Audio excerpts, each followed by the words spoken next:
dia, eu sou o Leonardo Eric, sou cozinheiro há 10 anos e eu estou aqui hoje fazendo com vocês a oficina de brioche e suas variações.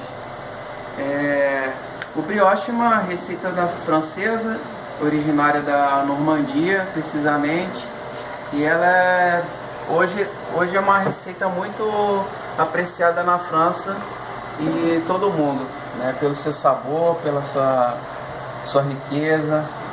E é isso que eu vou apresentar para vocês hoje. Nós temos aqui os ingredientes. Os ingredientes do brioche são a farinha, a manteiga, os ovos, açúcar, sal, fermento e o aromatizante que você quiser. Então vamos começar. Aqui eu tenho uma apostilinha. Essa apostila tem receita básica do brioche e algumas informações necessárias para o preparo. Então vamos iniciar. Primeiramente, aqui eu tenho 500 gramas de farinha de trigo, que eu vou abrir uma cova aqui no centro. Eu vou acrescentar os ovos.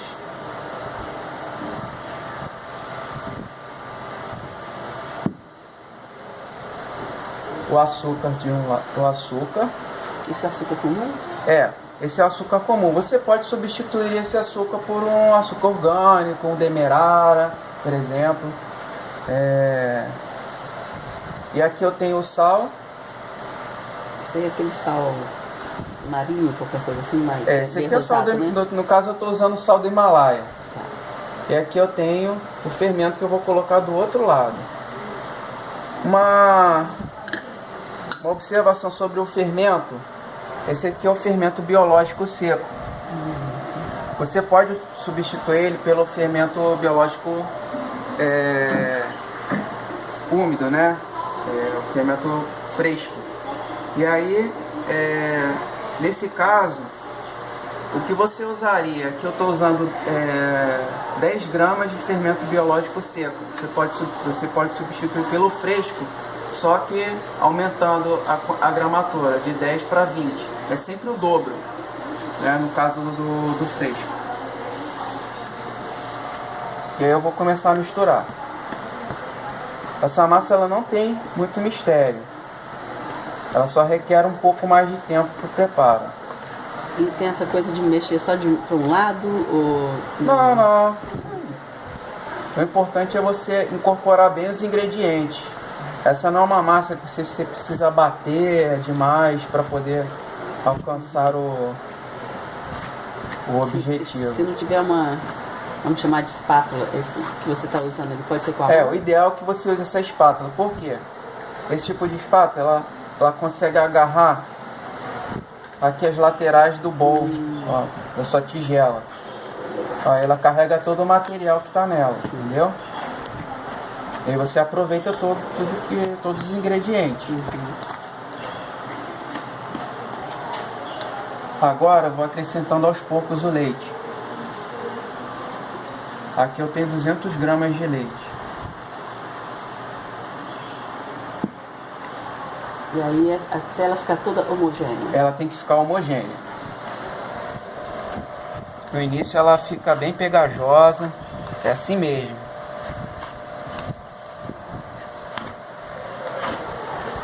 Incorporando, depois coloca mais um pouco de leite. O importante é você perceber o quanto a massa já ficou no ponto ao acrescentar o leite.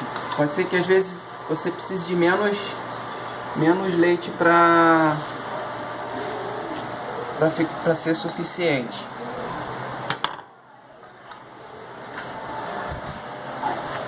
Porque cada tipo de farinha ela se comporta, a marca da farinha influencia muito na preparação. Coloca um recheio, você escolhe, pode ser fruta, pode ser qualquer coisa? Qualquer coisa, ela é uma massa bem versátil. Ela dá abertura para sua criatividade.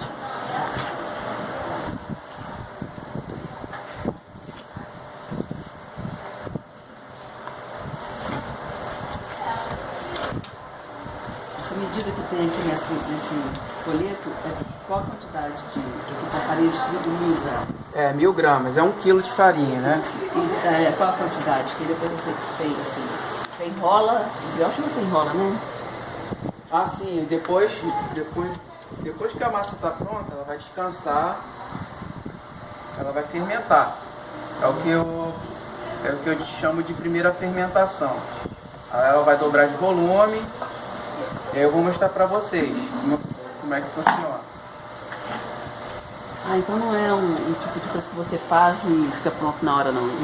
Não é um pão rápido. Ele é um pão que você faz num dia para servir no outro. É porque ela precisa descansar depois de 24 horas. É o ideal. Ah, tá. É mínimo de 12 horas, não? No mínimo de 12 horas. Acho que eu vou acrescentar um pouco mais de leite. Vou acrescentando aos poucos. Aí vou percebendo se a massa já ficou suficientemente hidratada.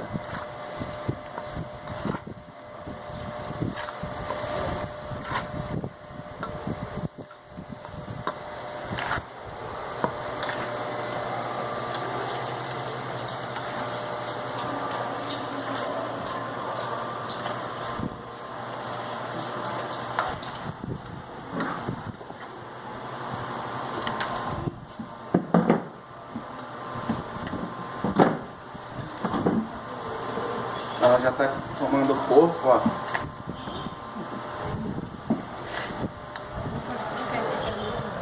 Ela começa a desgrudar assim, você já pode meter a mão nela. Ah, tá.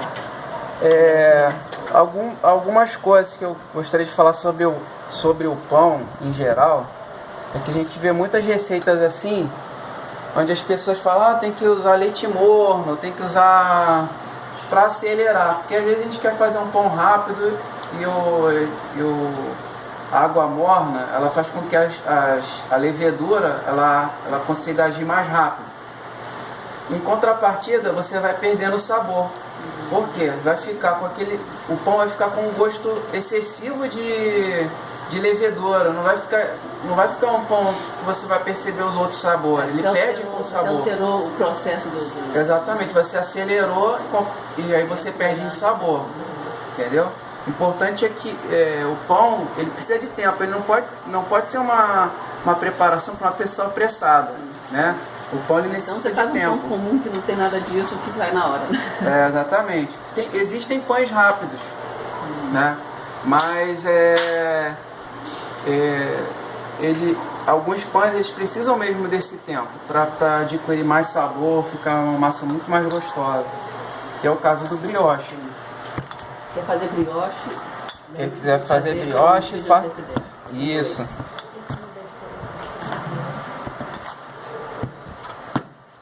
Acrescentar mais um pouquinho de leite. Acredito que não vai precisar do leite todo.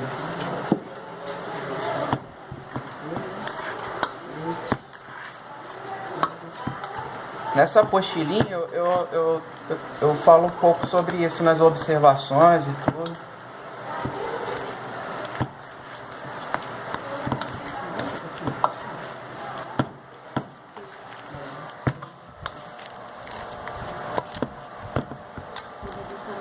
Agora, como vocês podem ver, a massa já está praticamente homogênea e agora é a hora de incorporar a manteiga.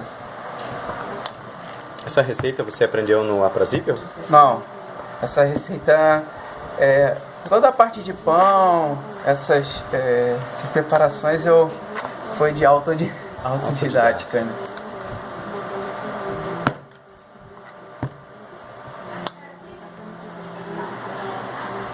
Então agora nós vamos incorporar a manteiga aos poucos. A manteiga ela tem que estar em temperatura ambiente, mas não derretida. Ela tem que estar firme ainda. Se você pressionando ela ela tá amolecida, mas ela não tá derretida. Se a manteiga estiver derretida, ela não vai incorporar muito bem na massa, não vai ficar bom. O que você acha de eu substituir a margarina por óleo de coco? Exatamente essa é a dificuldade que a gente vai ter. Se o óleo de coco ele tiver em temperatura ambiente, ele vai estar líquido. Então ele não vai conseguir, você não vai conseguir incorporar ele à massa. Agora, se você colocar o óleo de coco na geladeira, de forma que ele fique sólido, aí você pode conseguir incorporar a massa. Por quê? Porque o óleo ele tende a separar da água. Então, como é uma massa que tem muita hidratação, a massa do brioche, por causa do leite, dos ovos, a manteiga vai ser o óleo de coco. Se ele tiver em estado líquido, você não vai conseguir incorporar ele bem na massa. E será que dá certo se eu substituir o leite comum por leite vegetal? Não, pode substituir, com certeza. Porque... Existem receitas de massas de brioche que não levam leite. Mas essa aqui é uma receita clássica. E existem variações, como qualquer massa de pão. O ovo também poderia ser substituído por gel de linhaça, algo que emulsifica? Talvez. Talvez goma xantana. Entendi. Para não colocar o ovo, né? Ah, entendi o papel da goma. Emulsificar.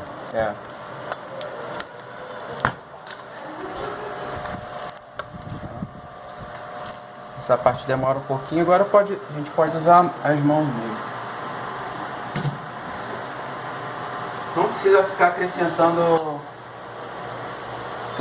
farinha o tempo todo.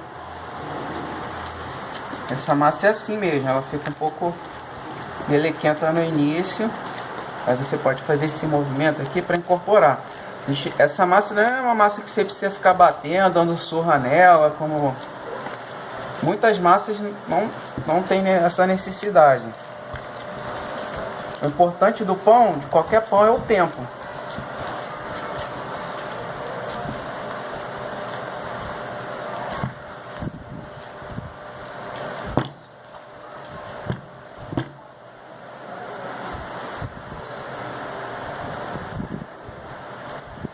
Eu vou fazer uma experiência de ingredientes. Vou substituir alguns ingredientes aí para ver o que vai dar. Farinha, você tem alguma sugestão de uma farinha mais saudável? Existem farinhas orgânicas, né? Tem marcas até que vendem em qualquer supermercado. Preço triplica. O preço você vai pagar um pouco mais caro. O açúcar você vai mudar para um açúcar mascavo, né? Eu pensei em colocar açúcar de coco, talvez. O açúcar mascavo, eu não aconselho, porque o açúcar mascavo, como ele é muito bruto, você vai ter dificuldade em incorporar ele é muito solúvel, entendeu? Você pode substituir pelo demerara, que também é um açúcar bem saudável. Esse açúcar que você colocou é o açúcar refinado? Esse é o refinado, Pode ser aquele outro cristal? Pode ser o cristal, só que vai demorar um pouco. O ideal é que você até dissolva ele no leite ou nos ovos antes, porque senão você vai demorar a incorporar ele na massa. E se eu usasse mel, agave? Pode substituir também. Porque eu acredito que o açúcar é para dar o doce para a massa, né? Com certeza.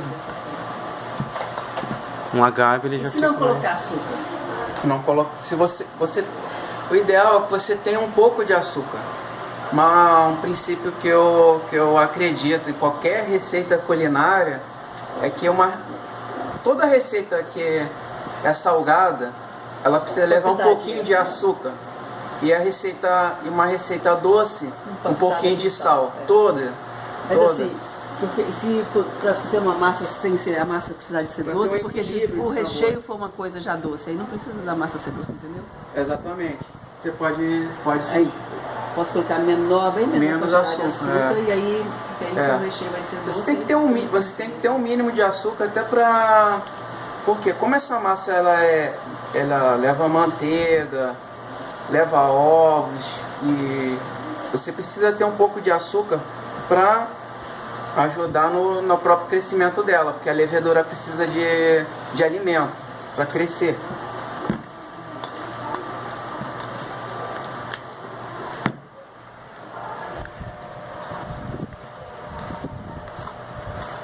ficando bonita essa massa. Ela fica assim mesmo. Aí você fica Vou misturar. acariciando a massa até quando? Até que ela vai começar a ficar um pouco mais... Perder um pouco esse pegajoso. Mas ela continua ainda um pouco. Certo?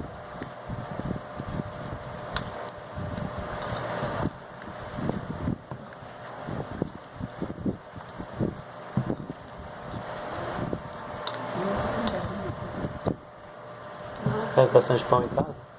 Não faço nada, nos Estados Unidos eu faço nada. Você mora nos Estados Unidos? Uau! Uma cidadezinha chamada Foi ela que você falou. Northbrook. Um lugar sossegado, muito lindo, muito bom.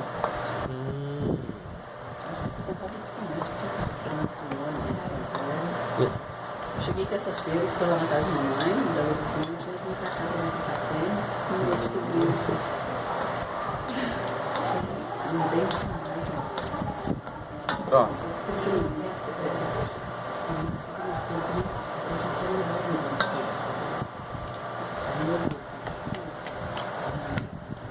Agora, a massa já está homogênea. Os ingredientes estão bem incorporados, tudo. Aqui nesse momento você pode acrescentar um aromatizante que você quiser. Extrato de baunilha. Extrato de baunilha, raspa de cítricos, De limão, de laranja. de laranja. Você pode acrescentar aqui Esse óleo essencial de laranja, por exemplo. tem aqui água de flor de laranjeira.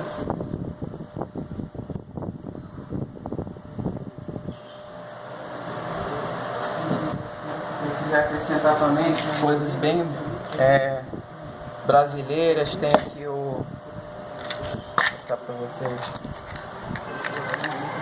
O cumaru. O cumaru é incrível. Ele substitui o extrato de baunilha, ele dá esse sabor Ele adocicado. Ele é conhecido como a baunilha brasileira. Nossa, o aroma é incrível, né? Você abriu já. Nossa. Meninas, Aqui, o cumaru conhece? é incrível. Ele substitui. Cumaru. É brasileiro, Pode bem pegar, brasileiro. não? Pode? Ele é incrível, ele substitui o extrato de baunilha. Porque na Itália tem um ditado que fala. Luiz, eu vou pedir o ralador. Eu vou acrescentar um pouquinho Disso?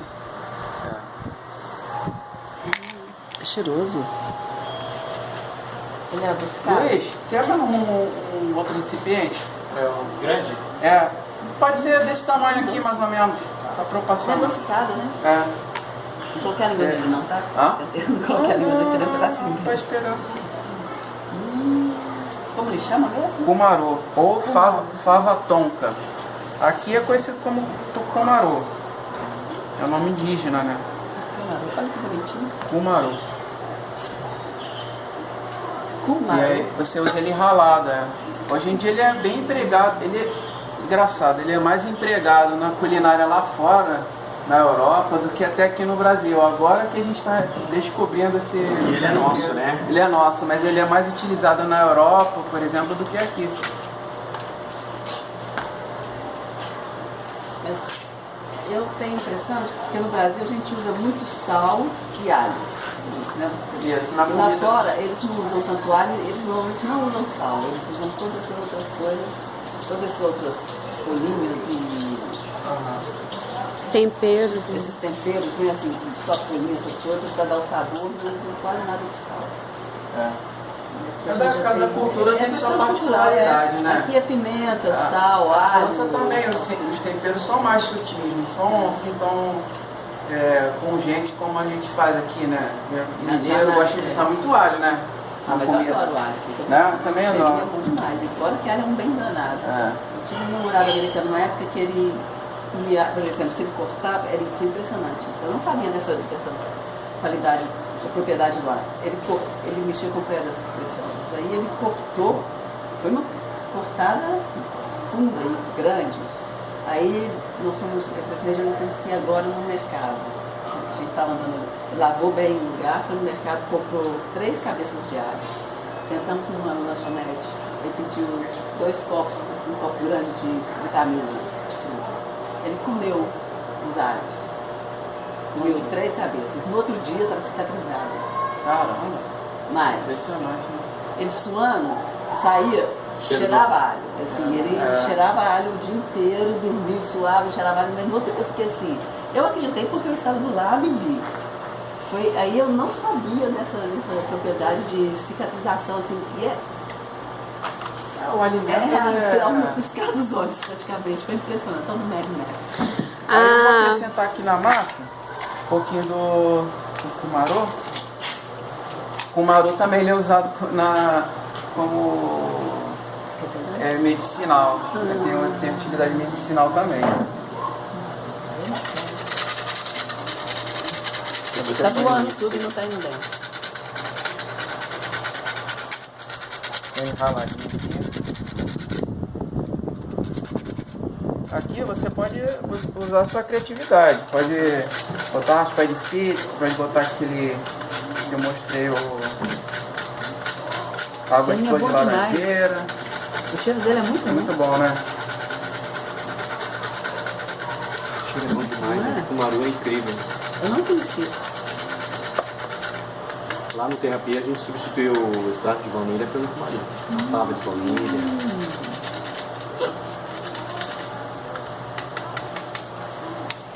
Você me dá uma semente de presente? Claro, já tem mais.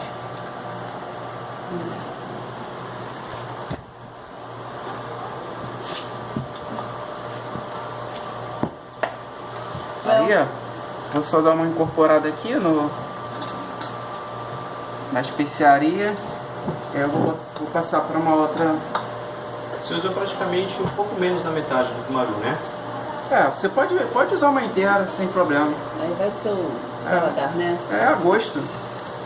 Ele tem um sabor muito forte. A única coisa que você tem que ser mais religioso são com os ingredientes base da receita. É a farinha, o leite, o fermento, isso aí você tem que ser religioso. Agora, na parte do